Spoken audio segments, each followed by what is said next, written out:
ইসলামী আন্দোলন বাংলাদেশ, আমি এই দলের একজন দায়িত্বশীল সেই হিসাবে নয়, নিরপেক্ষ মূল্যায়নের বিশ্লেষণ বাংলাদেশে সঠিক ধারা রাজনৈতিক দল ইসলামী আন্দোলন কিভাবে ইসলামী আন্দোলন বাংলাদেশ সঠিক আমি বললাম, এটা যদি ধর্মীয় দৃষ্টিকোণ থেকে আমরা মূল্যায়ন করি বিশ্লেষণ করি তাহলে ওই কথা আসবে, আর রাজনৈতিক দৃষ্টিকোণ থেকে যদি বিচার করি তাহলে ওই কথা আসবে। আমি এই দুইটা পয়েন্টের উপরে সংক্ষিপ্ত কথা বলে আমার কথা শেষ করব। ইসলামী আন্দোলন বাংলাদেশ রাজনীতিকে ক্ষমতায় দেওয়া সিঁড়ি হিসাবে এটাকে তারা গ্রহণ করে না, ক্ষমতার পালাবদল হিসাবে গ্রহণ করে না।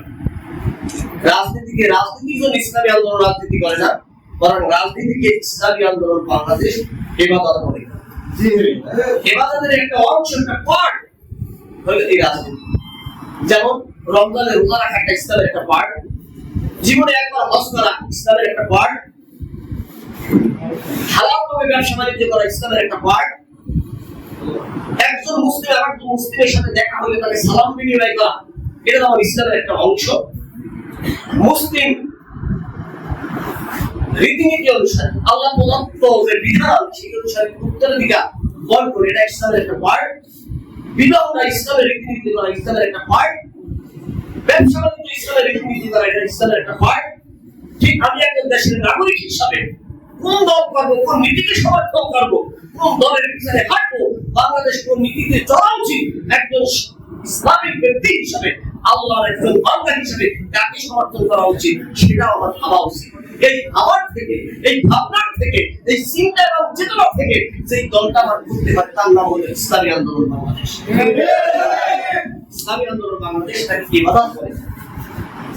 ইবাদতের থেকে যদি যান, রাজনীতির একটা বিষয় আছে, রাজনীতির বিজ্ঞানে একটা কথা আছে, পলিটিক্স ইজ নাথিং বাট, সেটাকে বলা হয় যে আপনার ব্লাফ। পলিটিক্স আসলে পিছনে একটা ব্লাফ, একটা ব্ল্যাকমেইল, একটা ধাপ্পাবাজি। অনেকেই বলে এই তুমি দেখবেন সকালে এক কথা বলে বিকেলে আর কথা বলে। অনেক রাজনৈতিক নেতাদের ভিতরে দেখবেন নীতির নৈতিকতার ভিতরে তাদের পরিবর্তন আসে। আমাদের সাথে একসাথে আন্দোলন করেছে, আমরা আপনাদের নাম বলবো, আপনাদের বন্ধুদের উন্নয়ন করার সময় এখন আসে না, সেটা বলবো। শুধু দেখলাম অনেকেই বলছে যে সংস্কার আগে দরকার, তাতে যদি 2 বছর সময় লাগান, এই সরকারকে 2 বছর সময় দেবো, তারপর হবে নির্বাচন। সেই নেতাই দেখবার এখন ভোট পরিবর্তন হয়ে গেছে, তারা বলতেছে না এখন নির্বাচন দরকার, তাড়াতাড়ি সব নির্বাচন দরকার। অনেকেই মন্তব্য করতেছেন, বিশেষ করে সাংবাদিক সে বলতেছেন যে বিকাশের টাকা পয়সাটা আগে ছিল, ওইটা অন্য দিক থেকে আসার কারণে ওরা ভোট পরিবর্তন হয়ে গেছে। কিন্তু এরকম ধাপ্পাবাজি দেওয়া যায়, কথা পরিবর্তন করা যায়, কিন্তু এটাকে যদি আমরা নিঃস্বার্থ রাজনীতি হিসেবে গ্রহণ করি তা আমার দৃষ্টিভঙ্গি পরিবর্তন হইতে পারে না। আপনি অন্য কোনো কথা বলতে পারবেন, যেমন আপনি এখন মাগরিবের নামাজ পড়বেন, মাগরিবের নামাজের জন্য আপনার উযু থাকা দরকার, এটা শর্ত। মাগরিব নামাজ পড়ার জন্য আপনাকে কিবলামুখী হইতে হবে, এটা আমাদের শর্ত। মাগরিব নামাজ হওয়ার জন্য আপনাকে সূরা কেরাত জোরে পড়তে হবে, এটা শর্ত। সুতরাং ইবাদত হইলে ইবাদতের যাবতীয় শর্ত মানলে পরে ইবাদত হবে, আর কোন শর্ত যদি ছুটে যায় তাহলে সেই ইবাদতটা ইবাদত হিসেবে থাকে না। ইসলামী আন্দোলনকে রাজনীতিকে যদি আমরা ইবাদত হিসেবে নেই, এখানে ইসলামের কিছু শর্ত আছে, এই ডেডিকেটেডটা থেকে আমাদের রাজনীতি করতে হবে। এর বাইরে যদি যায় তাহলে রাজনীতি হবে সেটা, কিন্তু সেই রাজনীতি হবে ধাপ্পাবাজি রাজনীতি, সেটা নীতিনৈতিক রাজনীতি, ইবাদতের রাজনীতি সেটা হবে। এই কারণে পীর সাহেব জগন্নাথ অনেক বলতেন যে হুজুরের তো কোনো নিজের ঠিক নাই, উনি এই কথাগুলো আওয়ামী লীগের বিরুদ্ধে বলেন, এই কথাগুলো বিএনপির বিরুদ্ধে বলেন। আসলে তো নিজে কি চাই এটা তো মনে হয় উনি জানেন। আমি অনেক রাজনৈতিক নেতাদের সাথে আলাপ করছি, তাদের মূল্যায়ন নেই।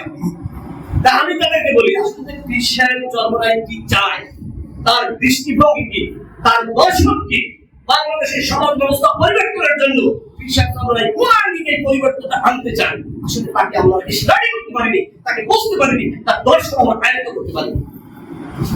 সে বিষয়টা বলতে বিষয়টা হলো তিনি মাসলুমের পক্ষে কথা বলেন, তিনি ইনসাফের পক্ষে কথা বলেন, তিনি ন্যায়ের পক্ষে কথা বলেন, তিনি দেশের উন্নতি, অগ্রগতি, সুখ সমৃদ্ধির পক্ষে কথা বলেন। যে বা যারা এই দেশের শান্তি, সমৃদ্ধি, অগ্রগতি, নাগরিকের সুবিধা নিয়ে ছেলে খেলবে, নাগরিকের জুলুম নির্যাতন করবে, সে ব্যক্তি যেই হোক, দরকার যাই হোক, তার দফা সংখ্যা যাই হোক, সে দেশের বন্ধু হতে পারে না। আর ইসলামী আন্দোলন বাংলাদেশ তাকে সমর্থন করতেও পারে না।